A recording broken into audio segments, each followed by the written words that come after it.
Bueno, compañeras, ya para ir cerrando este webinar, vamos a iniciar con nuestro tercer panel, el tercer panel sobre acceso a la justicia. Y para eso, pues contamos con una grandiosa invitada, como es la doctora María Cristina Hurtado. Doctora María Cris, muchísimas gracias a usted por estar acá, por acompañarnos, por aceptar esta invitación de parte de Genfami y del proyecto Nuestras Voces, Nuestro Poder, que como usted bien sabe y le estuvimos comentando, donde estamos desarrollando con nuestra República Hermana Democrática del Congo. Entonces, ya en los paneles anteriores, en el panel sobre protección y atención, dialogamos sobre algunos temas, en temas de protección para las mujeres víctimas de las violencias por razones de sexo y género. En nuestro segundo panel estuvimos abordando temas sobre salud, la atención en salud, la debida atención en salud física y mental que se debe también brindar a las mujeres. Y bueno, en este panel, qué alegría poder contar con usted. Para iniciar, voy a presentar su perfil. La doctora María Cristina Hurtado Sáenz es abogada y politóloga de la Universidad Nacional de Colombia, magíster en estudios políticos con énfasis en políticas públicas de la Universidad Javeriana, especialista en política social de la Universidad Javeriana, especialista en derecho laboral y políticas de empleo de la Universidad Nacional. También es especialista en Derecho de Familia e Infancia e Instituciones Jurídico-Familiares de la Universidad Nacional. Ha sido docente e investigadora de las Universidades Nacional y Javeriana. De igual forma, la doctora María Cristina se ha desempeñado como consultora del PNUD en las consejerías presidenciales de Política Social y de Juventud, Mujer y Familia. Fue subdirectora de Intervención Social y de Políticas Poblacionales de la Secretaría de Integración Social de la Alcaldía Mayor de Bogotá y también fue defensora delegada para los derechos de la mujer, la niñez y la juventud de la Defensoría del Pueblo de Colombia durante 4 años, entre 2004 y 2008. Fue directora del área de género y poblaciones vulnerables de la Comisión Nacional de Reparación y Reconciliación, subsecretaria de Mujer, Género y Diversidad Sexual de la Alcaldía Mayor de Bogotá, directora poblacional de la Secretaría de Integración Social de Bogotá y fue viceveedora distrital de la ciudad de Bogotá. De igual forma, fue defensora del pueblo delegada para derechos de infancia, adolescencia y juventud hasta septiembre de 2016 y participó en la mesa de negociación de la paz de La Habana como experta en infancia, adolescencia, juventud y reclutamiento forzado en la mesa del Acuerdo 70 para desvinculación de niños y adolescentes de las filas de las FARC-EP. Lideró y fue redactora y coautora de nuestra ley insignia de no violencia contra la mujer aquí en Colombia, la ley 1257 de 2008, del Código de la Infancia y la Adolescencia, nuestra ley 1098 de 2006. De igual forma fue consultora internacional en el marco del convenio OIM Procuraduría General de la Nación en la estrategia de seguimiento al proceso de reincorporación, inclusión social, garantía y restablecimiento de derechos de adolescentes y jóvenes desvinculados de las FARC-EP en el marco del programa especial Camino Diferencial de Vida.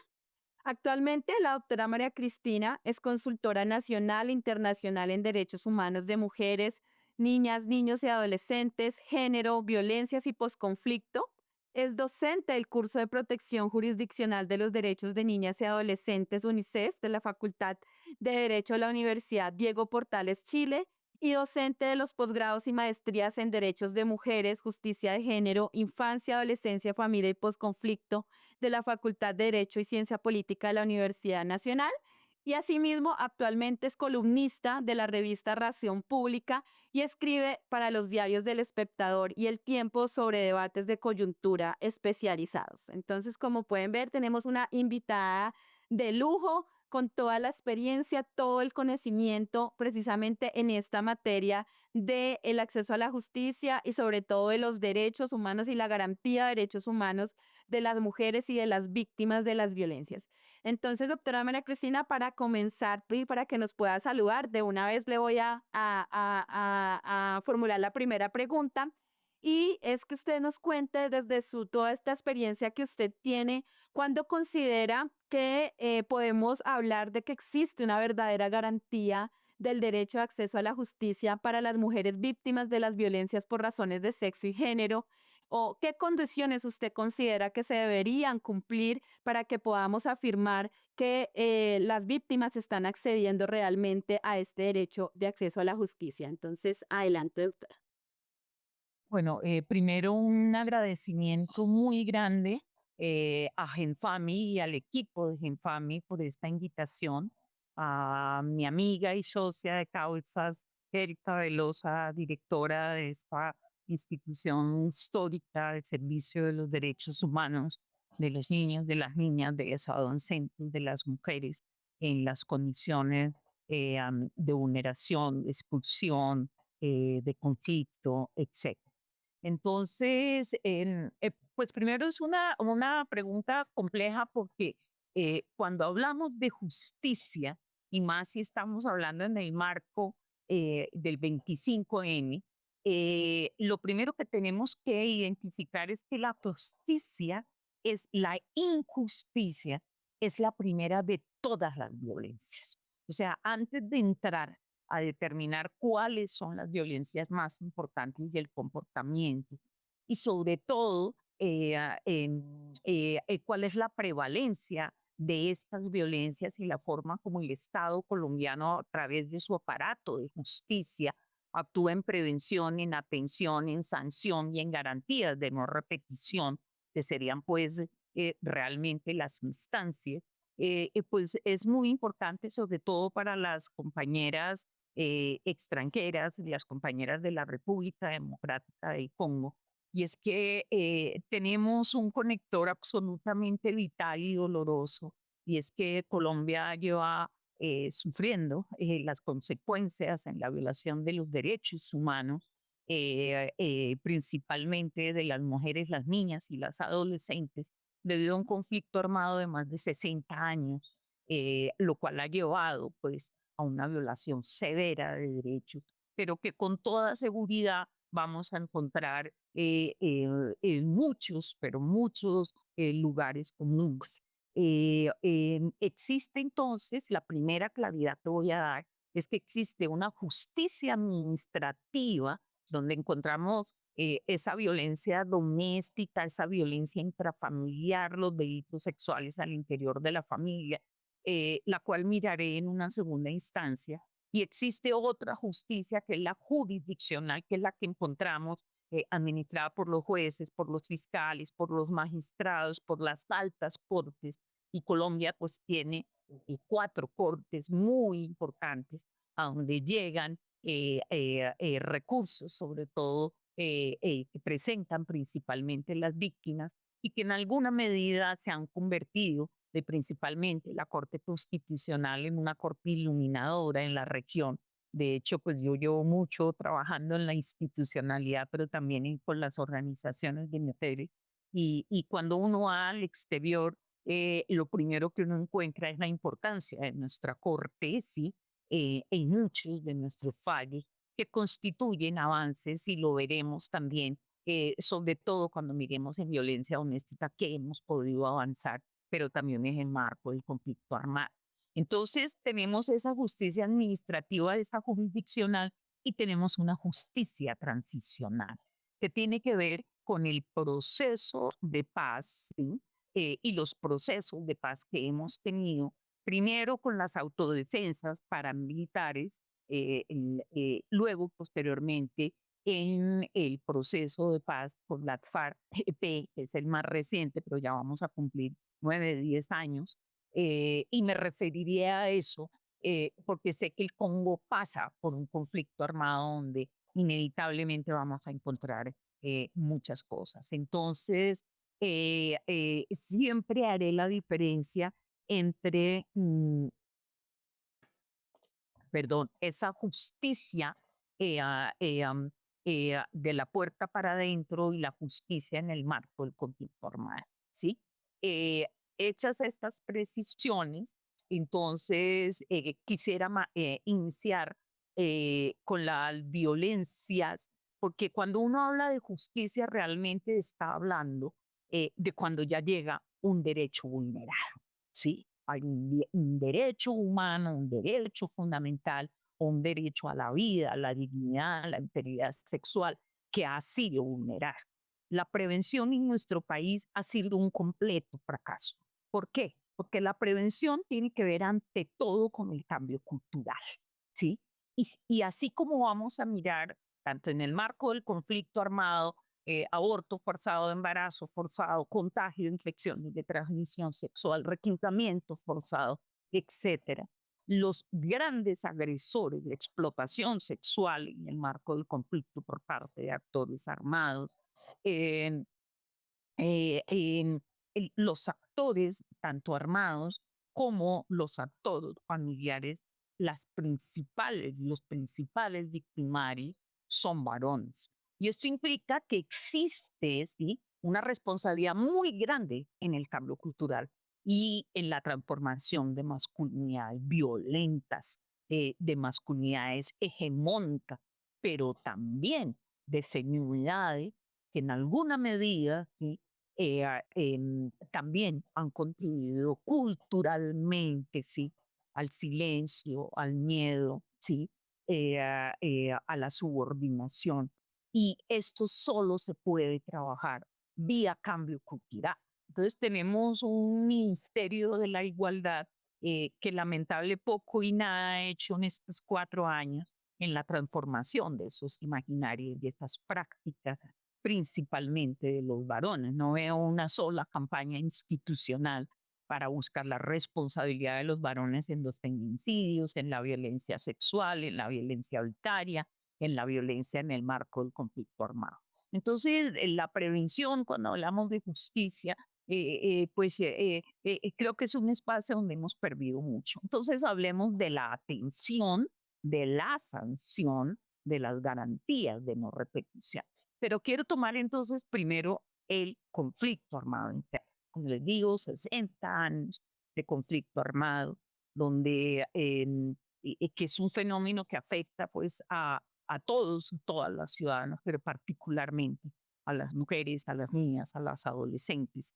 La violencia sexual, el desplazamiento forzado, la desaparición forzada, el feminicidio, la trata con fines de explotación sexual, en la prostitución por parte de actores armados y otras graves violaciones a los derechos humanos constituyen graves violaciones al derecho internacional humanitario. Ya veremos, pues, como en el contexto, pues, de conflicto armado interno, desde hace varias décadas, a pesar de los procesos de justicia transicional y de búsqueda de la paz, pues se provee un desafortunado escenario de afectaciones que degradan gravemente el gozo y el ejercicio de los derechos humanos y del derecho internacional humanitario. Porque esa es la diferencia cuando hablamos y vamos a hablar de otra serie de violaciones severas que se dan en nuestro país y que todos los años, por ocasión pues, de 25N, pues damos a conocer y miramos la prevalencia y miramos el registro.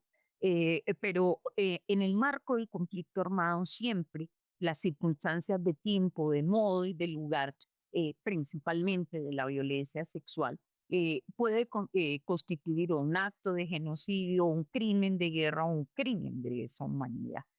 Y no olvidemos algo muy importante, en ninguno de los dos procesos de justicia transicional que hemos vivido, justicia y paz con los paramilitares y el proceso con la FARC-EP, ¿sí?, ni los delitos sexuales ni el reclutamiento, ¿sí?, pueden dar lugar ni a amnistías ni a indultos. Eso tiene que quedar claro desde el principio, ¿sí?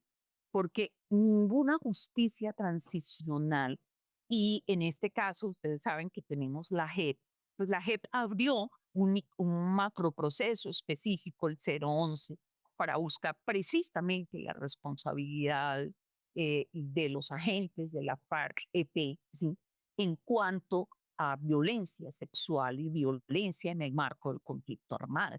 Violencia sexual que va desde aborto forzado, embarazo forzado, contagio de infecciones de transmisión sexual, eh, el reclutamiento forzado, ¿sí?, y los delitos sexuales que están conexos a el reclutamiento, ¿sí?, que además pues hacen parte también de otra investigación de la misma Justicia Especial de Paz.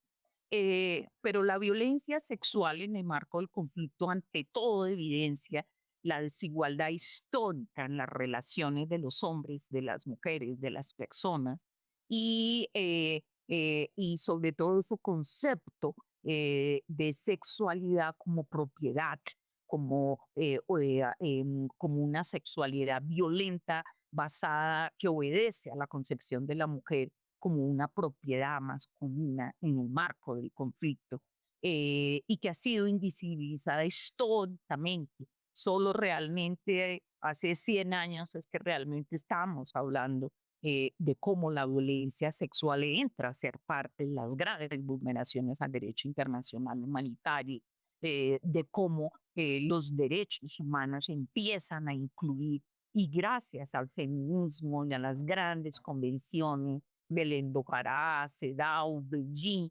logramos las mujeres hacer que lo que antes era simplemente la victoria del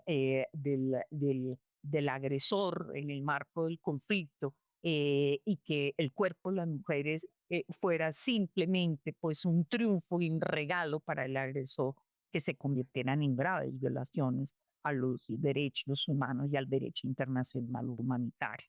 Entonces, eh, sin embargo, muchas de estas graves violaciones han sido invisibilizadas, y ahí tenemos que empezar a hablar críticamente de cuáles son precisamente las barreras. Y ahí empiezo a contestar la pregunta, ¿sí? Porque es que uno de los grandes problemas que tenemos en Colombia es que tenemos una de las legislaciones más avanzadas en delitos sexuales, en VIH, ¿sí? En violencia intrafamiliar, violencia de pareja, violencia de género. Entonces las mujeres hicimos una ley valiosísima, que es la 1257 del 2008, la 1719 en el marco del conflicto armado, la ley de feminicidio, la ley en delitos sexuales. Y tenemos tal vez las mejores leyes de la región, pero tenemos, ¿sí?, un problema muy grave de falta de diligencia de las instituciones y de los operadores, que son los que tienen que ejecutar estas leyes. Y a eso me dedicaré críticamente, ¿sí? Tanto en el marco del conflicto armado como de la puerta para adultos. Entonces, en este análisis crítico, lo primero, y ante las graves violencias que se dan en el marco del conflicto armado, quiero hablar sobre las razones que motivan la no denuncia de las mujeres. Y lo primero es que ninguna mujer, niña o adolescente, por ejemplo, siendo víctima de violencia sexual o de reclutamiento, ¿no?, de cualquier otra grave vulneración al VIH, está en capacidad de salir a denunciar a un agente armado que está haciendo control territorial en la zona y que además puede retaliar contra ella o contra su familia. ¿Y esto en qué se traduce? En impunidad. Entonces, la responsabilidad, sobre todo de la Fiscalía General de la Nación aquí, es ante todo no exigir, porque la ley no lo exige, no lo puede exigir tampoco la Fiscalía, y es exigir que las mujeres, por ejemplo, identifiquen a sus agresores, ¿no?, si pertenecen a cierto grupo armado. Y Colombia, después de estos dos procesos, pues como todo proceso de paz, pues ha producido además grupos armados por desmovilización. Y en este momento tenemos alrededor de 7, 8 fracciones, ¿sí?, porque hicimos un proceso de paz, sacamos 15,000 militares, porque eso eran, sí, hombres armados, sobre todo, en un proceso de paz del cual yo hice parte y en el que creo profundamente, sí. Pero, sin embargo, una fracción muy grande de ese mismo grupo, pues ahora hace presencia en muchas zonas del país, sí, y muchos de los delitos están recayendo sobre las mujeres y las niñas, principalmente reclutamiento, explotación sexual de niñas, de adolescentes y de mujeres, en la prostitución, convirtiéndose en uno de los negocios más rentables de los grupos armados por desmovilización, ¿sí? Y la gravedad que revisten los delitos sexuales en el marco del conflicto armado implica que la Fiscalía General de la Nación debe iniciar estas investigaciones de oficio. Entonces, quiero aclarar que las mujeres no están obligadas ni a identificar al agresor ni al miembro del grupo armado. No, la ausencia del, incluso del consentimiento de la víctima no puede convertirse en un justificante de la inacción estatal. ¿Por qué? Porque, por ejemplo, los delitos sexuales son delitos de oficio, que se deben investigar de oficio. No implica que la mujer tenga que mantenerse dentro del proceso ni que identifique al agresor.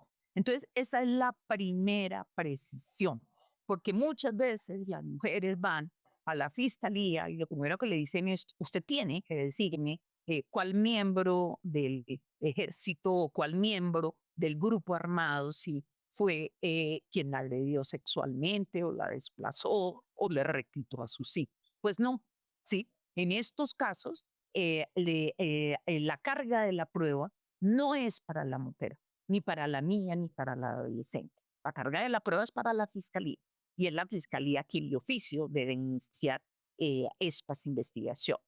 Pero a esto se le une la tolerancia social e institucional. ¿Sí? Y estoy hablando del último estudio que hice, donde participó Procuraduría, Medicina Legal, Fiscalía, todas las instituciones, pero nada más trabajamos imaginarios y prácticas de personas en todas las regiones del país, de mujeres, de hombres, de víctimas, y es que existe una tolerancia social grave e institucional sobre las diferentes formas, sobre todo de violencia sexual, extendidas, como son la explotación sexual de mujeres en la prostitución y la trata con fines de explotación sexual. Eh, eh, y esto se une además al hecho de que políticas públicas en el mismo Ministerio de la Igualdad pues han llamado también a una confusión, porque una cosa es la trata con fines de explotación, otra cosa es la explotación sexual en la prostitución, mal llamada prostitución, menos aún cuando se da sobre niñas y adolescentes que no son prostitutas ni nunca pueden ser llamadas prostitutas porque son víctimas de tratantes, de proxenetas, de agresores sexuales ¿sí? En el marco del conflicto. Y sin embargo, a pesar de que encontramos zonas de graves violaciones, como la zona del Catatumbo, como la zona del Cauca, como el Amazonas, como Medellín, ¿sí? Muchas zonas donde hay explotación sexual y explotación sexual por parte de actores armados. Sin embargo, existe una gran tolerancia y el mismo gobierno, y lo digo pues con todo el respeto, pero el Ministerio de Igualdad ha empezado a hablar de actividades sexuales pagas y muchas de estas víctimas, por ejemplo, que han entrado como víctimas de trata o de explotación en la prostitución en zonas como Santander, como Cauca, ¿sí? Son consideradas como personas en actividades sexuales pagas, le voy a poner muchas, pero muchas comillas, ¿sí? a, esta, a esta definición, ¿sí? Y que se considera simplemente como voluntaria y queda absolutamente invisibilizada graves violaciones en el marco del VIH, ¿sí? Como es la explotación sexual y la trata con fines de explotación sexual. Entonces las víctimas quedan desamparadas, ¿sí? Invisibilizadas y muchas víctimas simplemente ya no quieren tocar el aparato de justicia. Pero además de esta tolerancia, existen una serie de creencias, de actitudes, de prácticas, de imaginarios de muchos funcionarios y funcionarias, desde la fiscalía, desde el juez, desde el comisario, el defensor de familia, etcétera, jueces, que subvaloran los hechos de violencia, que maltratan muchas veces, que estigmatizan y no tratan con respeto a las víctimas. No voy a decir que son todos, sí, pero hay denuncias muy graves de la forma como al momento las mujeres van a denunciar.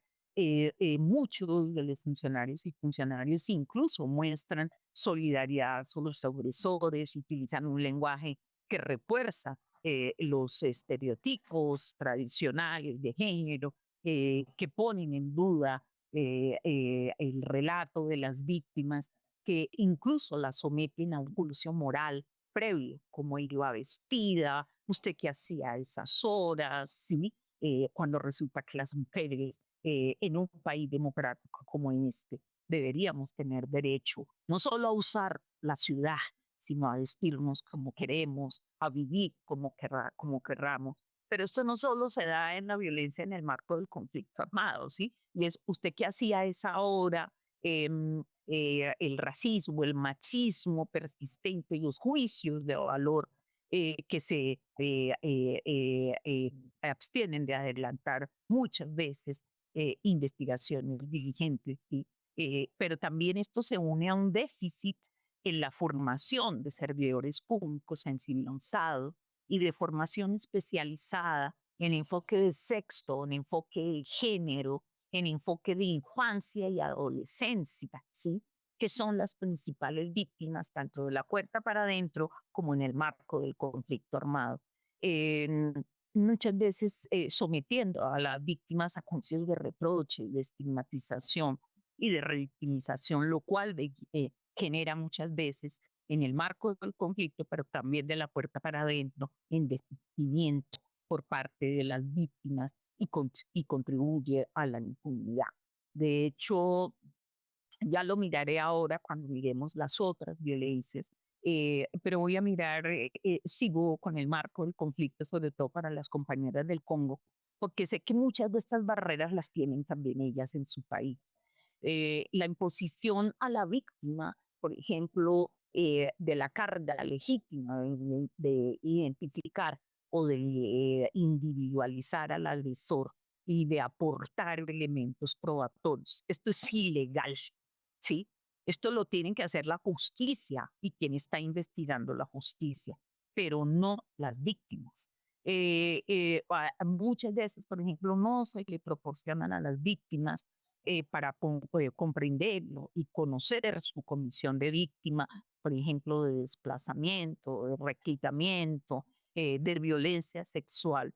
Y hay una ausencia y una precariedad en la cobertura estatal de las instituciones responsables.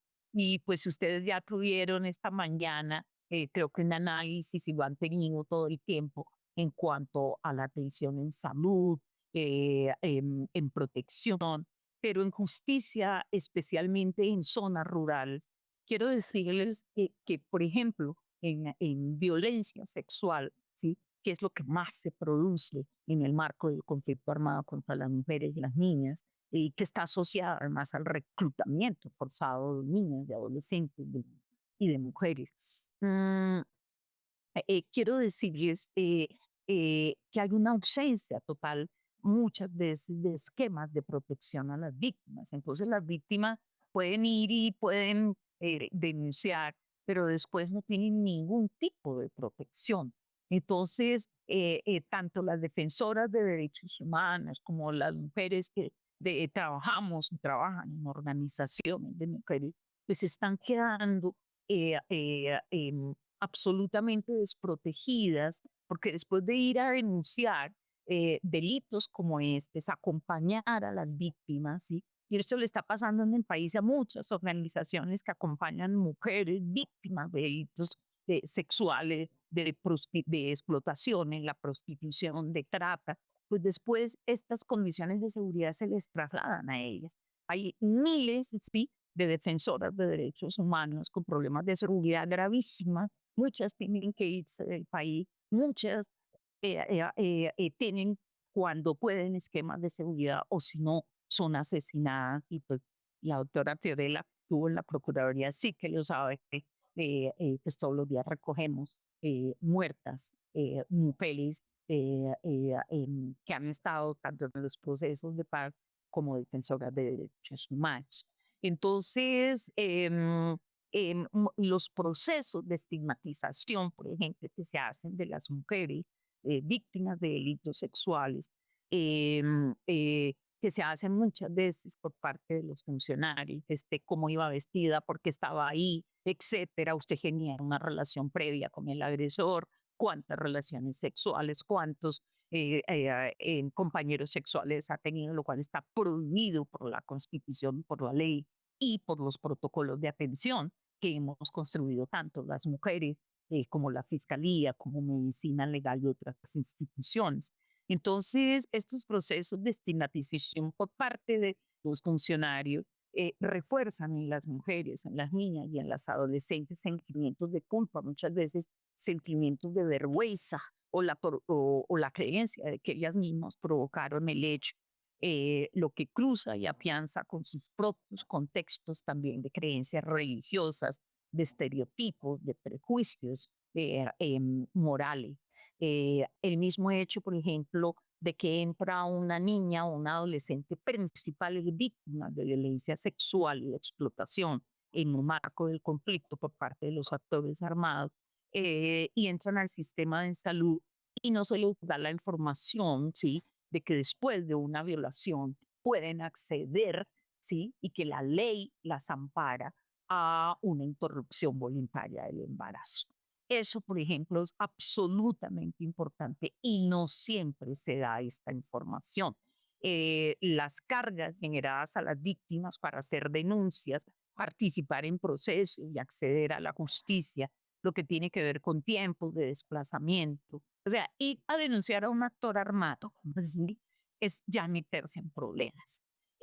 No tener un esquema de seguridad, pero además no tener ni para el desplazamiento, casi siempre a una cabecera municipal. Quiero contarles que el Instituto de Medicina Legal que produce la prueba pericial integral, ¿sí? En delitos sexuales, pues existe solo en 40 municipios de este país que tienen 1.100 municipios. Eso se llama falta de debida diligencia, eso se llama denegación de justicia. Entonces, esos tiempos de las mujeres, los desplazamientos, el refugio, los alojamientos, los gastos económicos, el traslado en zonas rurales con escasa oferta de servicios a cascos urbanos, no está siendo efectivamente proporcionado por el Estado a las víctimas. Y como quien hizo parte con muchas mujeres, creo que dirigí la mesa técnica que dio lugar a esta ley 1257 del 2008. Lo que exigimos fue precisamente que los municipios pudieran darle en ese apoyo en el artículo 19 de esa ley 1257 para las garantías de costos de traslado, de alojamiento, por regla general, no se cumple en ciudades grandes y medianas, pero muchas mujeres no se les da ni siquiera cómo poder asistir para acceder a la justicia y coger una chalupa, después coger un transporte, pagar un hotel y pagar la comida de ella y de sus hijos y de sus hijas. Entonces nos encontramos ante problemas estructurales muy graves. Y hay otras series de barreras, ¿sí? Que me gustaría hablar. Por ejemplo, y creo que esto también ocurre en otros países en guerra, y es que las niñas y adolescentes son vinculadas emocionalmente con actores armados y muchas veces son sujetas a hostilidades en diferentes ámbitos, amenazadas, agredidas físicamente e incluso asesinadas. O sea, muchas de estas niñas por andar con el paramilitar o por andar con el guerrillero o con el militar, ¿sí? Porque muchas de estas niñas y mujeres, ¿sí? Buscan apoyo por parte de estos uniformados, ¿sí? Porque ser niña o ser adolescente en medio de la guerra, ¿sí? Es casi una condena, ¿sí? Porque es el abandono total del Estado. Entonces, muchos feminicidios, por ejemplo, por causa de vinculación emocional con actores armados por involucrarse con miembros del grupo contrario, pues lo que encontramos son niñas ya muertas, asesinadas, botadas en los ríos, etcétera. Esto lo encontramos en el Catatumbo, en el Amazonas, en zonas de fronteras. La alta militarización también produce en zonas de conflicto, está asociada también a explotación sexual de niños y de niñas, y eso lo sabemos, por ejemplo, en La Guajira y en todas las zonas de frontera. Entonces, sobre sobre estas barreras, quisiera hablar sobre las rutas de acceso a la justicia, la atención, los nudos críticos, el mismo hecho de la falta de cobertura del Instituto Nacional de Medicina Legal. Las víctimas en zonas rurales deben recorrer grandes distancias para poder acceder, por ejemplo, a valoraciones médico-legales, y esto contribuye al desistimiento por parte de las víctimas. Los protocolos no se cumplen en la mayoría de las zonas rurales por falta de valoración psicológica, psiquiátrica. No hay atención en trauma, ¿sí? Sobre todo en medianos y pequeños municipios. Y esto es muy importante, ¿sí? Porque muchas veces el mismo aparato de justicia produce una revictimización en el momento en que llega la víctima, no solo en la forma como se pregunta, sino en el tipo posterior de aplicación de pruebas específicas que pasan por el cuerpo, por la vida, por la dignidad de las niñas. En la misma ley 1257 exigimos que en los casos de violencias contra mujeres, niñas y adolescentes existieran mujeres médicas que aplicaran estos protocolos y que hicieran, ¿sí? Sobre todo las pruebas forenses. Pues bien, eso fue en el 2008 y no lo hemos logrado. Y ni la Procuraduría ni la Defensoría del Pueblo ha logrado que los municipios, ¿sí? Que son los que deben ejecutar esto y dar esas garantías, cumplan, ¿sí? Y yo creo que estamos en presencia de una falta de diligencia del Estado que llevamos mucho tiempo soportando y sobre todo las víctimas. Eh, mm, respecto de la fiscalía, hay una descoordinación muy grande con el Instituto Colombiano de Bienestar Familiar y esa precaria articulación entre la fiscalía, pero además con la Defensoría del Pueblo, ¿sí? Porque es que la Defensoría del Pueblo tiene una responsabilidad muy grande. Yo estuve mucho tiempo, fui delegada primero de mujeres en la infancia y luego delegada de infancia y participé en los procesos de paz primero con Justicia y Paz y luego fui la única delegada que estuvo en el proceso de paz hasta que nos entregaron los cientos del Peter Jeans, que fueron entregadas por la FARC-EP. Pero sin embargo, esta descoordinación está llevando también a que en muchas víctimas no sepan que tienen derecho a una defensa técnica, ¿sí? Gratuita a través de defensores y defensoras públicas que pertenecen a la Defensoría del Pueblo. Eso no todo mundo se lo dice a las víctimas, ¿sí? Entonces encontramos víctimas que simplemente desisten, ¿sí? Porque le dicen, no, es que ustedes tienen que tener un abogado o un abogado defensor un abogado de acompañamiento a las víctimas. Pues resulta que eso lo logramos también en la 1257 y exigimos que hubiera defensores y defensoras públicas con enfoque de género. ¿Sí? Sobre eso pues se crearon unas duplas específicas, pero cada vez hay más recortes y en los delitos sexuales particularmente encontramos en la fiscalía vencimientos de términos que tienen que ver sobre todo con la grave congestión de fiscales que tienen hasta 4.000, 5.000 procesos y que no tienen el equipo técnico ni investigativo ni forense para poder sacar adelante estos procesos. Entonces, miles de procesos. Una niña entra de 3 años o de 4 o de 5 años, pueden durar 8 o 9 años, ¿sí? Y después el gran problema tiene que ver con que la niña cambió la versión. Yo pregunto, ¿quién no va a cambiar una versión cuando fue víctima de un ataque sexual por varios hombres en el marco del conflicto o de la puerta para adentro? Pues sí, y fue a los 3 o a los 5 años, y el proceso duró 8 años para que termine en un vencimiento de términos, ¿sí?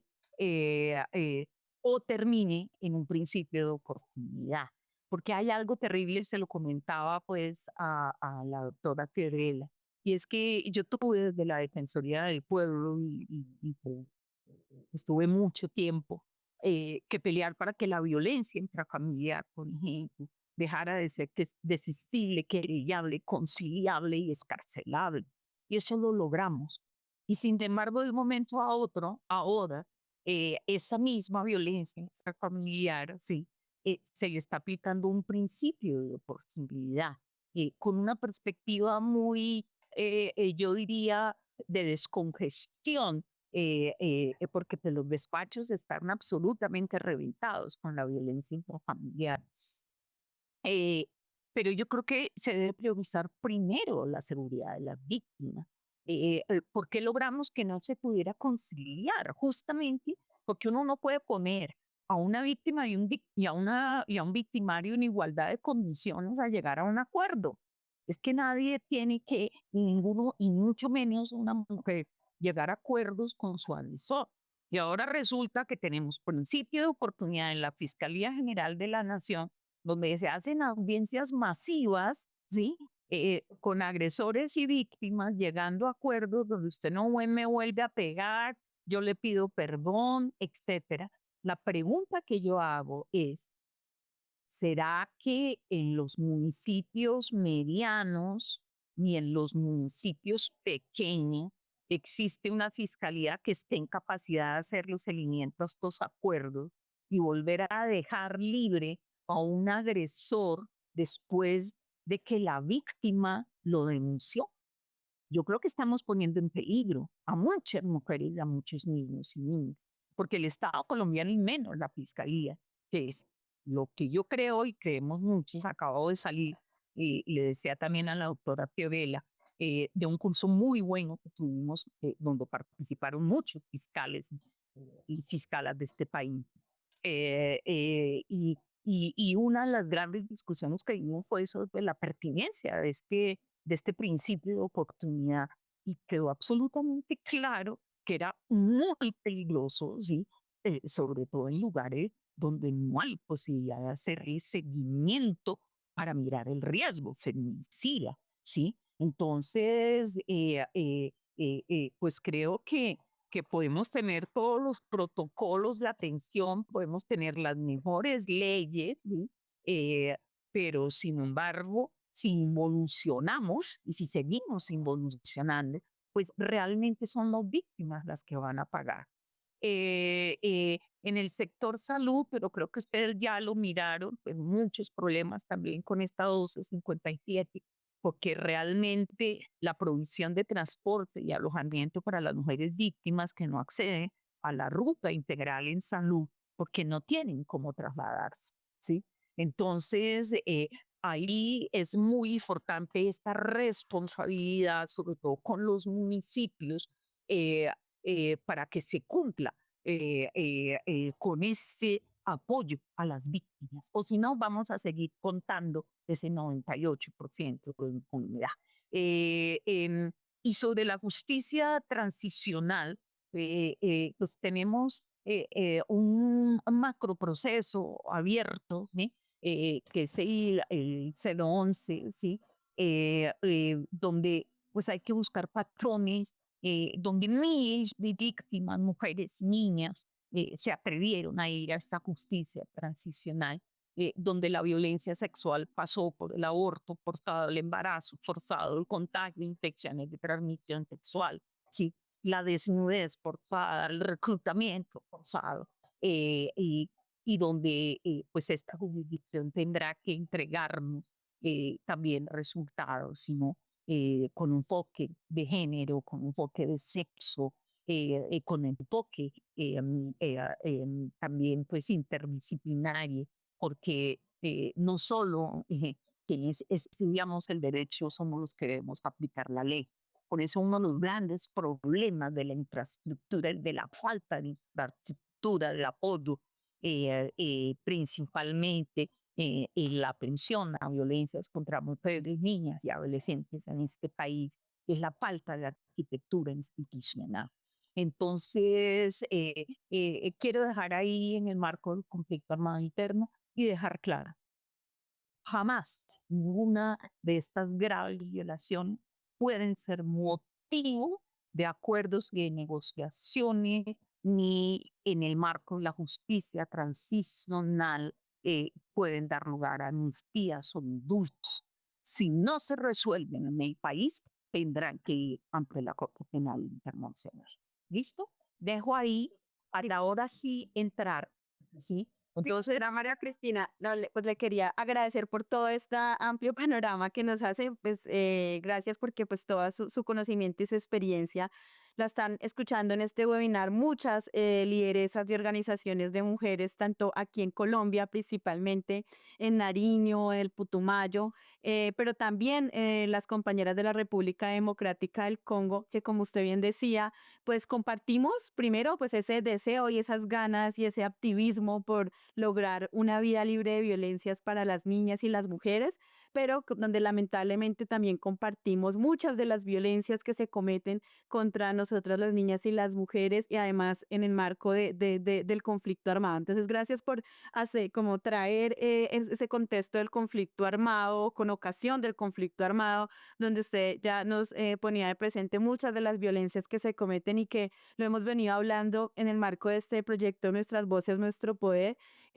Muchos se preguntarán, bueno, ¿por qué están trabajando Colombia, África, en dos continentes, dos países de dos continentes diferentes? Bueno, porque lamentablemente esa cultura machista, esa cultura patriarcal hace que se reproduzcan violencias muy similares y precisamente la idea de este webinar es poder compartir esas experiencias que tienen los dos países y definitivamente a través del día de hoy de todo este webinar nos hemos dado cuenta que son muchos los puntos de encuentro que tenemos. Entonces, pues gracias por ese panorama que usted nos cuenta, todos los temas que ha tocado, que al final pues voy a retomar a modo de conclusión, pero no sé si Pero, vamos entrando, sí, dale, adelante. doctora Fiorella, pero me falta la segunda parte. Ah, bueno, perfecto, sí, claro que Me sí. falta la segunda parte que de la puerta para adentro y de las grandes violaciones que se dan sobre la vida, la dignidad, la integridad sexual, ¿sí? De niñas, de adolescentes y de mujeres de la puerta para adentro. Porque es que una cosa es el conflicto armado, ¿sí? Y otra cosa es ese escenario donde todos quisiéramos que todo funcionara, ¿sí? Esa promesa de ese océano de mermelada sagrada que es la familia y la pareja, pero donde lamentablemente, seguimos recogiendo muertos, muertas, mujeres y niñas violadas, infectadas, explotación sexual de niñas en la prostitución, trata con fines de explotación, violencia sexual. Entonces yo quisiera tocar para este 25N, en todo este escenario, cómo nuevas violencias nos están llevando también a que ese sueño que teníamos las mujeres, y principalmente las feministas, y yo lo soy, ¿sí? De que pudiéramos en alguna medida cambiar imaginarios y prácticas y sobre todo masculinidades violentas. Yo llevo trabajando 40 años en este país y la primera lucha te hizo por el cambio cultural. Pero sin embargo, lo doloroso de esto, ¿no? Es que no solo seguimos en la tragedia del conflicto armado donde las principales víctimas siguen siendo las mujeres, las niñas y las adolescentes, ¿sí? Como les he contado, sino que de la puerta para adentro, donde deberíamos tener familias, ojalá protectoras, amorosas, relaciones en alguna medida funcionales, entre comillas, ¿sí? Porque es que el conflicto no es malo en la pareja y en lo malo es la forma como se resuelve el conflicto. ¿Sí? Entonces, por mucho tiempo nuestra legislación fue una legislación familista totalmente, porque estaba sentada en la unidad familiar. No importa si al interior de la familia se violaban a las mujeres, se violaban a las niñas, se mataban a las mujeres, y entonces muchos comisarios y comisarias de familia por mantener la unidad familiar devolvían a un agresor. Pues eso lo logramos cambiar en la 1257. Y es quitar precisamente eso, y donde ya lo que hay que proteger son los derechos humanos de los miembros de la familia, los derechos de las niñas, de las adolescentes, de las mujeres, de los ancianos, de las personas con discapacidad, las principales víctimas de las violencias de la puerta para adentro. Entonces, en un 25N hablamos de explotación sexual de niñas y de mujeres, de trata con fines de explotación, de reclutamiento forzado, pero hablamos de nuevas formas de violencia ejercidas principalmente por los varones, la violencia vital. Y esto, por ejemplo, ya en este momento es motivo de un proyecto de ley en el Congreso. Es que en este país muchos hombres ya no, ni siquiera la máxima violación es matar a la mujer, ¿sí? Y casi todos los años, pues la cifra cruel pasa entre 600 y 700 feminicidios, donde la mayoría de las veces el feminicida pues es el compañero en el que ella confió, ¿no? Con el que se casó, con el que tuvo una relación, ¿sí? Pero donde hubo un proyecto, ¿sí? Eh, y, y, y, y la violencia, que es la violencia vicaria, es ya otra forma mucho más sofisticada y cruel, ¿sí? Y es cuando los hombres, incluso muchas veces antes de matar a las mujeres, o como para que la crueldad, ¿no? Sea mayor y el dolor sea mayor, lo que hacen es matar a sus hijos o sus hijas. O sea, y usted lo sabe, doctora Fiorella, pues llevamos por lo menos los últimos 5 años del niño o niña que fue aventado en quinto piso, ¿sí? Como una forma de desquitarse de la mujer, porque la mujer había dicho que se iba a separar, o porque estaba peleando la custodia o el cuidado personal de sus hijos, o porque hubo un proceso violento al interior de la familia. Entonces, desde quitarle la vida a los niños y las niñas, asfixiarlos y llamar a la mujer y decir, acabo de asfixiar a su hijo, a su hija, y después quitarse la vida o no hacerlo, ¿sí? Pues ha llevado a que esa última ratio, que era el derecho penal, ¿sí? Es decir, primero hacemos todo, pero lo último que vamos a tocar es el derecho penal, pues nos está llevando a que cada vez que los hombres sofistican más la violencia, ¿sí? Pues tenemos que empezar también a crear nuevos tipos penales. O sea, si son los hombres los que están matando a los niños o a las niñas, ¿sí? O los están manipulando, ¿sí? En contra de las mujeres, ¿sí?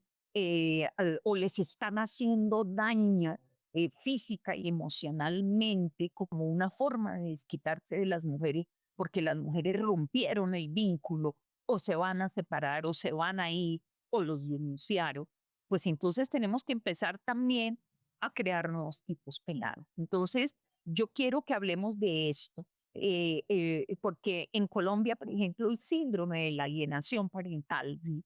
También aparece y aparece en juzgados, aparece en comisarías de familia, como la forma de tratar, de decretar loca, demente, manipuladora a las mujeres, ¿sí? Y otorgarle la custodia y el cuidado personal de sus hijos o hijas a padres que muchas veces son agresores sexuales o de violencia intrafamiliar contra sus niños y sus niños. Esto ya está documentado y tenemos pues todos los pronunciamientos de la Procuraduría, de la Defensoría del Pueblo, del Ministerio de Salud, etcétera, en contra de este síndrome que no tiene nada de científico y que ha terminado por convertirse en una nueva violencia contra las mujeres.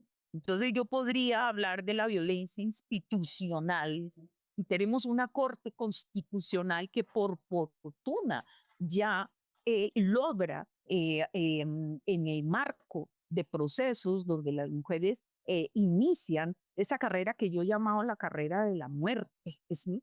Ese corredor de la muerte, porque es que y las mujeres en la medida en que aumentamos escolaridad, en la medida en que aumentamos independencia económica, ya no estamos aceptando vivir con un agresor y rompemos el vínculo. Y en el momento en que rompemos el vínculo y entramos en una comisaría a pelearnos la custodia, el cuidado personal, a denunciar una violencia intrafamiliar, a denunciar una violencia sexual, que ahora pues tenemos que entrar por el Instituto Colombiano de Bienestar Familiar. ¿Sí? Entonces, eso se convierte en una sentencia de muerte. Entonces, lo que está haciendo la Corte Constitucional en los últimos 5 años, que es maravilloso. Yo llevo haciendo, la doctora Fiorella ha tenido que escucharme yo no sé cuántas veces, haciendo análisis de sentencias, de imaginarios y de prácticas discriminatorios contra las niñas, las adolescentes, las mujeres, y donde fácilmente se les han adjudicado custodias a agresores sexuales. ¿Sí? Y ya la Corte Constitucional, en las sentencias de Fajardo, en las sentencias de Reyes, ¿sí? De esta última Corte Constitucional, pues ya está produciendo lo que siempre pedí yo en los últimos 20 años, investigaciones disciplinarias, investigaciones penales, porque es que la violencia institucional es esa suerte de violencia que hacen los operadores contra las mujeres, donde las estigmatizan, donde no les dan importancia, donde no las escuchan, donde no escuchan a los niños y las niñas, y donde fácilmente un agresor puede terminar teniendo la custodia, una agresión sexual del niño o de la niña, ¿sí? Y durmiendo con el enemigo. Así de sencillo. Entonces, hablar de las cifras de la infamia en este país, ¿sí? Resulta incluso fácil, pero solo en violencia sexual, quiero tocar solo violencia sexual, porque tendría que mirar miles de otras graves violaciones a las niñas, a las niñas y a las adolescentes. Pero voy a hablar de la puerta para adentro, esa violencia sexual. Las cifras contra niñas y adolescentes son muy infames, son desesperanzadoras para este llamado país de la belleza. Y según los informes de medicina legal y forense, de medicina legal que debería ser como nuestra Biblia epidemiológica y la de todos los funcionarios y funcionarios, ¿no? Y yo les quiero contar que hice parte de un proceso de formación especializado con defensores y defensoras de familia en el ICBF, y pues descubrí que muchos de ellos no conocen ni la Convención de Belindo Pará, ni de ILIN, ni los protocolos de atención de la gistanía en atención a víctimas de delitos sexuales. Sin embargo, solo en 2024 y 25, el 41% de las víctimas de violencia sexual son niñas y adolescentes entre 10 y 14 años, seguidas casi que en un 20% entre el rango entre 5 y 9 años. Yo creo que esta es una ruptura ética y generacional muy brava, mis panis. O sea, del total de las víctimas de violencia sexual en este país, casi el 80% de todo el total son niñas y adolescentes. Esta es una vergüenza para este país. Pero la vergüenza más grande es que hay un 98% de impunidad en la investigación de estos delitos sexuales. Entonces, hablar de justicia, la pregunta pues, que hace Fiorella empezando este panel, pues es muy complicado, ¿sí? Porque mientras haya estos niveles de impunidad, podemos tener todos los sistemas, ¿sí? El mismo Ministerio de la Igualdad lleva 4 años haciendo un sistema de promoción y de monitoreo, y pues hacer uno monitoreo y seguimiento cuando resulta que un ministerio no le puede decir a los jueces, dígame en qué va este proceso, ni romper la privacidad, ni romper en un proceso para poder hacerle el seguimiento a una víctima, ¿sí? O sea, tenemos una responsabilidad y unas competencias, y yo creo que en los sistemas de seguimiento lo que tiene que haber son, ante todo, ¿sí? responsabilidades muy grandes de fiscalía, de medicina legal, de jueces, de defensores, de comisarios, en hacer excelentes relaciones interinstitucionales, ¿sí? De protección a las víctimas para darle garantía a las víctimas para que lleguen y para que haya en realidad sentencias y actos administrativos. En 2016 a 2025, el 85% de los exámenes médico legales realizados por presunto delito sexual se practicó a menores de 18 años. Entonces, en la explotación sexual en la prostitución se une además a la explotación reproductiva. Y quería hablar justamente cómo Colombia ya no solo es destino de explotación sexual en la prostitución, ¿sí? Y como miles de europeos, norteamericanos, asiáticos vienen a buscar niñas. eh, eh, Acaba de salir un informe muy doloroso de la Fundación Empodérame de lo que está pasando pues, con la explotación sexual y con la trata de niñas y adolescentes, sobre todo en nuestras fronteras. Pero miles de estos hombres vienen a comprar el cuerpo, la dignidad y la integridad sexual de estas niñas y adolescentes en nuestro país. Y ya no solo somos destino de explotación sexual en la prostitución, donde usted puede contar niñas de 8 o 9 años, ¿sí? Ya hay catálogos, ¿sí? Así de sencillo, pues se ha llegado a estos extremos, sino que ahora también somos un país de turismo reproductivo. Y es que ahora la, a través de un contrato civil, ¿sí? Se pueden fácilmente vender y comprar niños y niñas a partir de la práctica de la gestación subrogada. No voy a hablar muy largo sobre eso porque llevo trabajando, y Fiorella lo sabe, en este país más de 5 años sobre esto. Pero el gobierno colombiano presentó un proyecto para legalizar esta práctica, cuando en realidad estamos en presencia de nada más y nada menos que de tráfico de niños y de explotación reproductiva y de trata de mujeres. Esto ya está suficientemente documentado y no entendemos que un gobierno sí,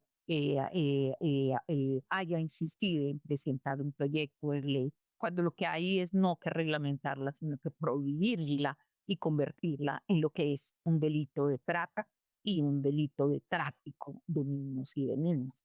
Pero como les cuento, ¿no? Cada vez aparece más violaciones severas a la vida de las niñas, de las adolescentes.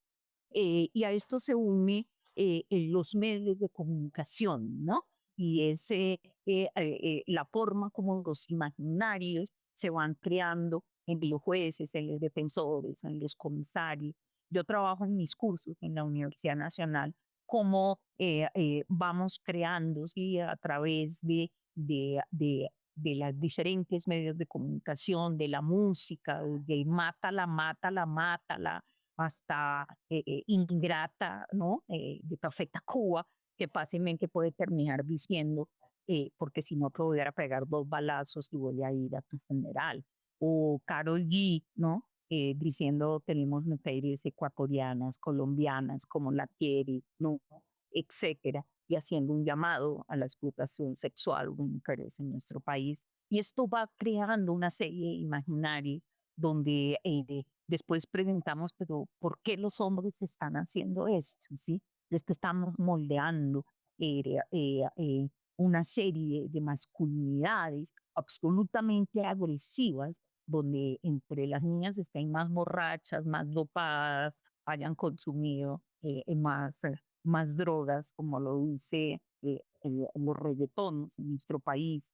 Pero esto es algo que se hace en todo el país, en todo el mundo, desde las canciones de Sting, donde fácilmente podemos encontrar, y yo lo hago en mis cursos, haciéndole seguimiento pues, a una narrativa que me inicia, pues se van haciendo esto, pero algunos varones ante el acto de autonomía e independencia de las mujeres, al querer acabar con el círculo de violencia y pelear la custodia, los alimentos, las visitas, separarse, denunciar a un hombre e ir a la fiscalía, de ahí el peligro de sus principios de oportunidad. en muchas ocasiones, pues esto termina en un feminicidio o desencadenan violencias vicarias con el último acto de venganza. Esta tensión entre el cambio cultural de los varones, los principales agresores y la penalización, la censura y el castigo, pues nos pone como sociedad también y como Estado ante nuevos retos, ¿sí?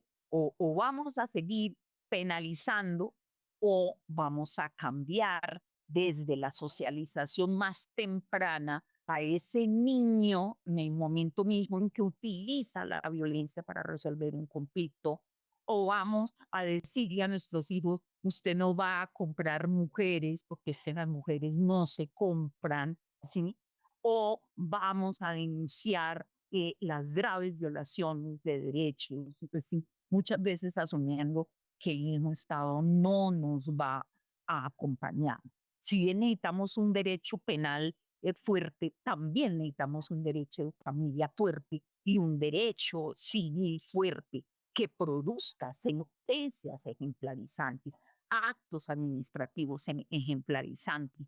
Es también necesaria pues la remoción de estos imaginarios y prácticas misóginas, violentas que han sido moldeadas ¿sí? Desde la cultura. Entonces, ¿qué necesitamos? Una justicia pronta, una justicia consciente, pero en cambio cultural. Sí, Y ahí que sí, doctora Vera Cristina, ahí como para ya ir hacia la segunda pregunta la que quedamos preparado para este panel sobre acceso a la justicia, era precisamente eso. ¿Cuáles son esos ajustes que usted recomienda que deberían hacerse desde el Estado colombiano para poder hablar de una verdadera garantía al derecho de acceso a la justicia para las mujeres víctimas de las violencias por razones de sexo y género? O sea, nos plantea todo este panorama, todo lo que ha pasado, la infinidad de violencias, nos plantea todo el escenario del conflicto armado y también el tema del contexto al interior de las familias y demás. Y bueno, ya nos ha ido dando varios, digamos, señales y varios puntos de esas barreras que existen. Pero entonces ahora, digamos, y porque ya llevamos, ya casi vamos a contar una horita hablando, entonces ya para esta segunda parte y de pronto un poco más concreto, ¿cuáles son esos ajustes que usted considera que debería hacerse, que deberían hacerse para poder decir hay acceso a la justicia y no por el contrario hay es revictimización, hay es impunidad, como ya hemos mencionado acá, hay es toda, no hay debida diligencia, sino negligencia, hay violencia institucional. Entonces, ¿qué ajustes se deberían hacer? Doctora, cuéntenos desde tu amplia experiencia. bueno, yo me iría por tres verbos, y me iría por tres acciones, ¿sí? Eh, Creo que hay que dar la pelea por la prevención, porque es que la justicia en nuestro país aparece cuando ya se ha violado un derecho. En cambio, prevenir es evitar que suceda la violación, ¿sí? Y tiene que haber una justicia pronta, cercana, una justicia que sea eficiente, pero que vaya unida a un cambio cultural. Ni el derecho penal, ni la ley, que tenemos las mejores leyes, cambian por sí solo lo que como cultura no hayamos cambiado. Necesitamos legislación garantista, pero con enfoque de sexo y género. Mire, quiero decirles que eh, existe una comisión de la justicia en el Consejo Superior de la Judicatura. Cumplió 18 años. Y hace 18 años yo le hago seguimiento a las sentencias. Y hace 18 años, sí, se le exige a los jueces, a los fiscales, y a los comisarios y a los defensores, ¿sí? Que las sentencias y los actos administrativos tengan enfoque de género, no de sexo. Ojalá de sexo y género, pues esa es otra discusión. Pero eh, esto no se cumple. Y en este momento es muy importante lo que se está dando en la Corte Constitucional. Y es que se está mandando un mensaje a los operadores y operadoras de justicia y administrativos. ¿Sí? Si usted no cumple, se le van investigaciones disciplinarias e investigaciones penales. Entonces, yo creo que vamos avanzando Pero lo otro es desactivar esa bomba patriarcal violenta desde los procesos de crianza y socialización, ¿sí? Yo insisto en eso eh, y en que tengamos realmente que la justicia produzca sentencias ejemplarizantes. Un país que tiene justicia tiene la obligación desde el derecho penal y doctora Fiorella, usted lo sabe, cuando estudiamos Derecho Penal en la universidad, yo en la Nacional, no sé usted dónde estudió, pero lo primero que le dijeron fue, el derecho penal tiene un contenido pedagógico y es el mensaje pedagógico que se le manda a la sociedad donde el cuerpo de las mujeres, la vida de las mujeres y todo ese cuento y el derecho superior de los niños y de las niñas, ¿no? Y la garantía de derechos, etcétera, pero donde no existen garantías reales. Entonces, necesitamos sentencias reales, necesitamos, ¿sí? Enfoque de sexo y de género y la justicia. Necesitamos, ante todo, una arquitectura institucional que pueda llevar a cabo todos estos, a veces creo, porque son escenarios muchas veces mentirosos. Usted no puede decir que tenemos ya un sistema nacional de justicia familiar cuando resulta que no existen ni defensores ni defensoras de familia y se vierte en todo el país. Eso es denegación de justicia, porque es que ahora son ellos los que conocen la violencia sexual. Entonces, un defensor de familia en delitos sexuales o en violencia sexual, esa mamita que llega con su hijita, ¿sí? A decir, mi novio, mi compañero, mi esposo violó a mi niña y yo entro aquí a denunciar esta violencia, ¿sí? Y resulta que está la incapacidad institucional que le dan una cita a 6 meses, ¿sí? Esto se llama falta de diligencia. Esto es una infraestructura institucional que no está preparada. Pero si hablamos de la prueba pericial, entonces solo medicina legal en 40 municipios del país. Entonces, esto se llama fortalecimiento institucional, formación especializada. Y lo digo yo porque soy formadora con jueces, con defensores, con comisarios, con fiscales, ¿sí? Y solo cuando uno trabaja esto, empieza uno a ver el cambio cultural. Porque es que la mayoría de las sentencias y de los actos administrativos están llenos de nacionales y de prácticas donde creemos, de donde fácilmente un juez dice una niña actuó, ¿sí? Como una adulta corruptora de adultos. O la niña se le sentó en las piernas al abuelito que tenía 52, la niña 13, ¿no? Y provocó el acto sexual. O la niña creó un perfil en Facebook, ¿no? Teniendo 14 años, e indujo en error o iba a cumplir los 14 años, e indujo en error y el agresor tenía 40 años y recogía a la niña en el colegio en la pal de cuadritos. A ver, ¿sí? O sea, o empezamos a mirar esto o no podemos hablar de justicia. Entonces, el cambio cultural, la formación especializada, la arquitectura institucional, ¿sí? Que haya jueces, comisarios, defensores, ¿sí? Juzgados, fiscales, pero fiscales con equipos técnicos, no donde un proceso nos dure 8 años y la niña tenga que pasar por una revictimización donde no existen ni cámaras de GC, ni se prueban, ni se hacen pruebas anticipadas, y donde la niña termina cambiando su versión y se le termina al final diciendo que la niña es mitómana, se le aplica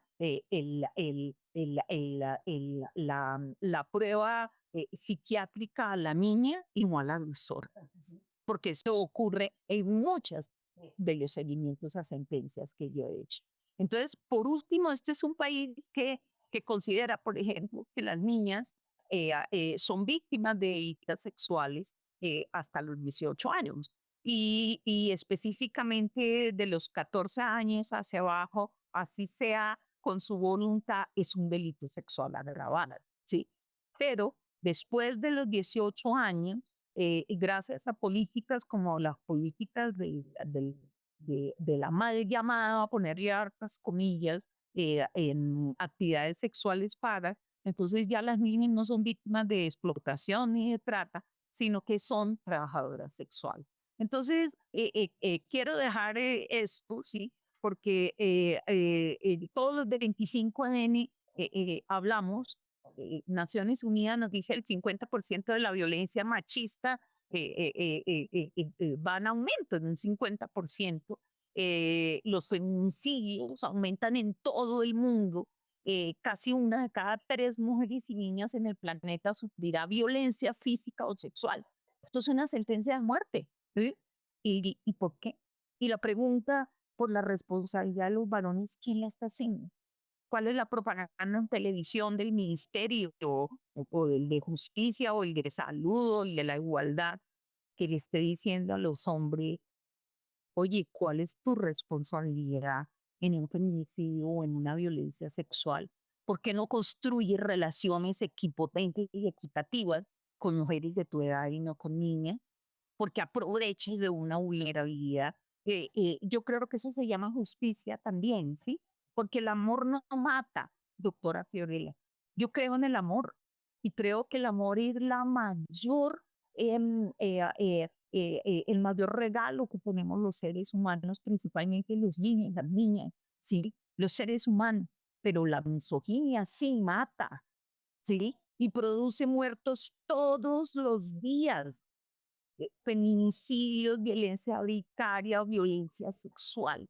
Entonces, aparatos de justicia eficientes, formación especializada, arquitectura institucional y cambio cultural. Sin cambio cultural, seguiremos echándonos este cuento como lo sigo yo echando desde el primer día que me paré en la Secretaría de Integración Social hace 30 años, ¿sí? Hasta el día de hoy. ¿Y qué vemos? ¿Cuáles son los cambios? Masculinidades asustadas porque ahora hay mujeres, ¿sí? Que ingresan al mercado de trabajo sobreescolarizadas, independientes, ¿sí? Que plantean relaciones equipotentes, que denuncian a sus agresores y donde muchas veces hacerlo implica perder la vida. Listo. Bueno, doctora María Cristina, de verdad, pues primero, en nombre de Genfami, le queremos agradecer muchísimo por habernos regalado este tiempo suyo. Muchas gracias por además compartirnos toda esa experiencia. Yo voy a tratar de hacer una síntesis del baño, aunque usted pues nos tocó varios temas muy importantes, pero pues quisiera destacar principalmente empezando, digamos, terminando el tema de la necesidad de ese cambio cultural, de esa transformación cultural, esa transformación de las prácticas que también deben hacer los hombres frente a esas masculinidades no violentas, esas masculinidades corresponsables si realmente queremos hablar de justicia, ¿no? Entonces, en este panel precisamente de acceso a la justicia, este fue un tema fundamental, el de que también hay que hacer transformaciones y hay que cambiar esa cultura o si no, pues vamos a tener que seguir viendo todos los días este tipo de violencias. Usted en el marco del tema del contexto del conflicto armado y las violencias que ocurren en el marco del conflicto y con ocasión del conflicto, pues nos hablaba y dejaba muy claro que si bien Colombia tiene algunas legislaciones avanzadas, y él mencionaba como por ejemplo la ley 17 y 19 de 2014, la ley de acceso a la justicia para víctimas de violencia sexual, en especial con ocasión del conflicto armado,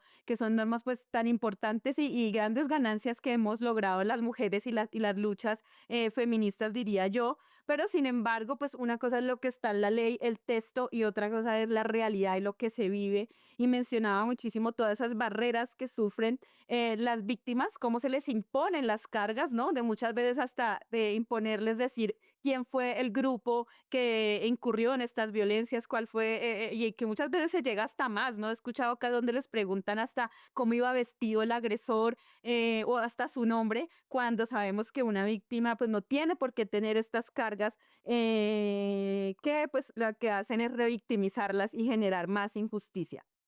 Usted también nos hablaba de la tolerancia institucional a las violencias por razones de sexo y género, que usted ha contribuido a esos estudios, esos muy buenos estudios que tiene Colombia, donde se puede concluir que la violencia institucional es una realidad y mientras exista esa violencia institucional, muy difícil hablar de una garantía de acceso a la justicia, ¿no? De cómo muchos funcionarios y funcionarias siguen reproduciendo estos estereotipos por razones de sexo y género, siguen reproduciendo los prejuicios morales, juicios morales, estigmatización de las víctimas, y pues que todo esto unido a esos juicios machistas y además unidos también al racismo que existe en nuestro país, ¿no? Porque aquí confluye desde la interseccionalidad no solo esa cultura machista, sino también esa cultura racista y adultocentrista, sumaría yo, que hace que definitivamente también pues estemos ante graves casos de tolerancia institucional. No mencionaba, me parece fundamental y creo que lo mencionó también al final, para que haya una verdadera justicia, pues que tiene que haber muchísima formación a los funcionarios, a las funcionarias, ¿no? No solamente a los que están en la fiscalía, de pronto jueces y magistrados, también a sus equipos de trabajo, a quienes están en las comisarías, las defensorías de familia, pero también los de defensorías, personerías, órganos de control. Esa formación, y usted mencionaba tres enfoques que me parecen fundamentales, o sea, más que conocer la ley, que estoy segura que muchos lo conocen, usted mencionaba la formación jurídica que tenemos. Yo soy del externado, le contesto la pregunta. Vaya. Una universidad además con muy buen enfoque en derecho penal. Pero qué importante es el enfoque en derechos humanos, en enfoque de derechos humanos de la niñez y el enfoque de género, ¿no? O sea, sin estos tres enfoques y estas formaciones, pues seguirá siendo un derecho penal, a veces digo yo, deshumanizado o que solo se centra en la garantía de derechos del victimario, pero no piensa en lo central que es la víctima y en este enfoque centrado en la víctima que es tan importante. Bueno, también usted nos mencionaba sobre la Defensoría Pública y ese me parece un tema muy importante porque lo hablábamos en el primer panel con nuestras compañeras de la República Democrática del Congo, ellas que son la dinámica de las mujeres juristas, son un grupo de abogadas que trabajan y se han unido para hacer activismo y apoyar a las mujeres en el conocimiento de sus derechos y en poder solicitar la garantía de sus derechos y que esas leyes se cumplan en la realidad.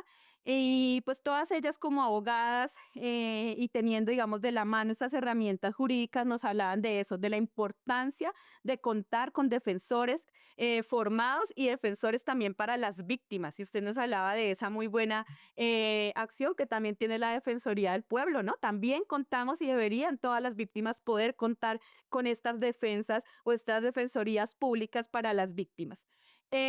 Algo que me parece súper importante, y lo hablamos en la preparación de este panel, es el uso del principio de oportunidad para que se está haciendo y lamentablemente usándose perversamente, se le viene una figura, digamos, que es muy buena de este sistema acusatorio, el sistema penal acusatorio del sistema mixto que tenemos, pero cómo esta figura se está usando de una forma tan peligrosa para, finalmente lo va a decir yo, terminar conciliando las violencias. O sea, lo que se está haciendo por medio de este principio de oportunidad es conciliando las violencias, algo que, como usted lo decía, se ha luchado tanto en este país, las mujeres, el feminismo hemos luchado tanto para que las violencias no sean conciliables.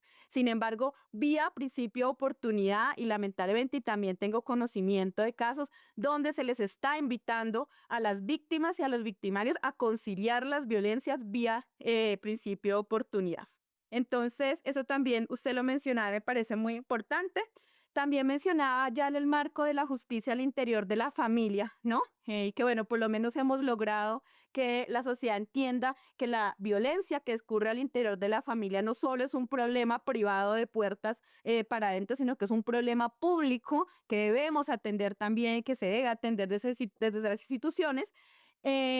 Pues hablaba de cómo se ha hecho este cambio, ¿no? De pasar de ese enfoque familista y de pensar y de que siempre se debe proteger a la familia por encima de cualquier cosa, se ha hecho este cambio, porque así no debe ser, a un enfoque de derechos humanos, ¿no? Donde lo que se debe proteger es los derechos humanos de ese niño, de esa niña, de la mujer, de los adultos mayores. Entonces, eso también es importante mencionarlo en porque sé que aunque hemos trabajado por eso, en algunas partes se pueden dar casos y sé que se dan algunos casos y lo vemos en algunas sentencias que la Corte logra elegir o revisar algunas acciones de tutela, donde vemos que lo que se protege o se sigue protegiendo es a la familia. Y por eso muchas veces el agresor vuelve al entorno o al niño o la niña víctima de graves vulneraciones como la explotación sexual, la terminan devolviendo a ese entorno familiar, protegiendo por encima de todo la familia y no sus derechos humanos. También nos hablaba de la violencia vicaria, qué bueno que también trajo este tema.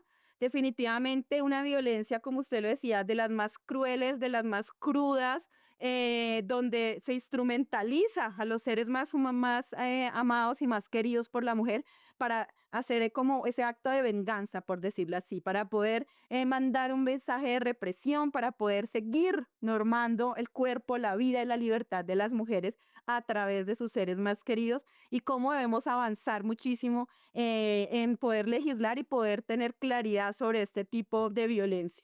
Y también nos hablaba, para terminar, de la alienación parental, y qué bueno que lo trajo a colación, porque definitivamente el tal pseudo síndrome de alienación parental, la tal pseudo teoría que ya hemos podido establecer y desde Naciones Unidas se ha empezado también a establecer que esto no es ninguna teoría ni ningún síndrome ni nada por el estilo, que simplemente se lo inventaron para poder seguir reproduciendo la violencia contra las mujeres, ¿no? Para poder tachar de locas y poder tachar de desquiciadas a las mujeres y así poder defender a muchos agresores sexuales o a muchos agresores y padres violentos. Entonces, qué bueno que también lo trajo a este panel de acceso a la justicia, porque en Colombia usted sabe que en algún momento muchos funcionarios estaban aplicando este síndrome de alienación parental y prácticamente que casi que había como una red entre funcionarios y abogados litigantes, defensores de victimarios, para traer este síndrome o traer esa tal llamada pseudoteoría de la alienación parental para defender agresores y seguir reproduciendo y revictimizando a las mujeres víctimas de la violencia. Y finalmente, cuando hacíamos la pregunta sobre cuáles son esas sugerencias que usted nos da para que el Estado pueda hablar de una debida acceso a la justicia, garantía de acceso a la justicia, usted nos hablaba, claro, de esa formación especializada que se hace súper necesaria, hablaba de la necesidad de mayor presencia institucional en muchos territorios y hablábamos del caso de medicina legal que no está presente en muchos municipios del país. Y pues de esa escasa presencia institucional que hay en muchas zonas como las zonas rurales de Colombia. También nos hablaba de esa escasez muchas veces de equipos técnicos y equipos formados, ¿no? Y que muchas veces, por ejemplo, los fiscales están sin esos grupos de investigación o no tienen esos grupos de apoyo para hacer esas investigaciones especializadas y con enfoque y de forma oportuna.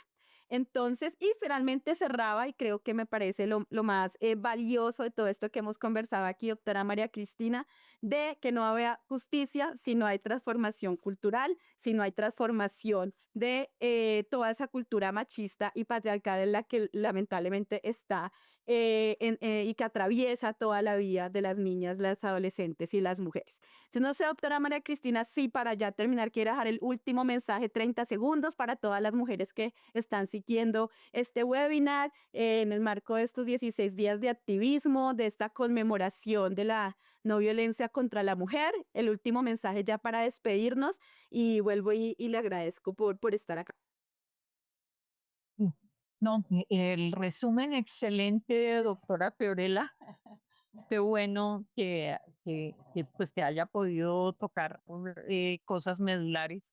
Y sé que muchas de las mujeres que están acá, tanto en territorio como las compañeras del Congo, pues se van a encontrar en esto, porque es que la violencia machista, feminicida, es la misma en todo el mundo. Y yo creo que tenemos que empezar a hacernos preguntas de cómo las nuevas relaciones que se están construyendo entre hombres y mujeres, ¿sí? Implican también una revisión tanto de femineidades tradicionales, ¿no? La mujer que quiere ser rescatada, ¿no? Consentida, amada, pero que para lograrlo pierde autonomía, respeto, autocuidado, y varones, ¿sí? Que aprovechan de estas condiciones, pero que cuando la mujer rompe, ¿sí?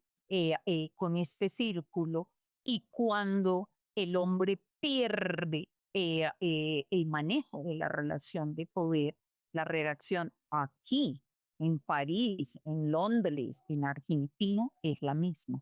Es utilizar la violencia y es casi siempre desaparecer al enemigo.